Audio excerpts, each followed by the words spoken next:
Here's how we can customize the lock screen clock on Samsung Galaxy S25. First of all, we need to go to Settings. In Settings, go to Wallpaper and Style, and then on the left side, of course, tap on the lock screen in order to start customizing it. Then over here we have our clock. We can tap on the clock in order to customize it. At first, we can choose a different font style, and in some cases we can also adjust the thickness of the font.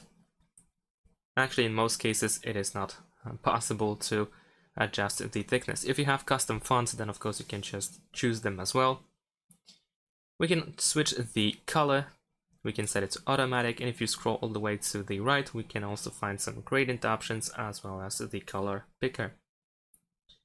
Then we can also go to style in order to apply a completely different lock. So here we have different styles. As you can see, it looks also like this. We have something like this. We can grab by the corners in order to make it bigger or smaller. And you can also change the position as well. And once you are done, we can press done in the top right corner. And that's it. Thanks for watching. Leave a like and subscribe to my channel, and see you in my next videos. Bye.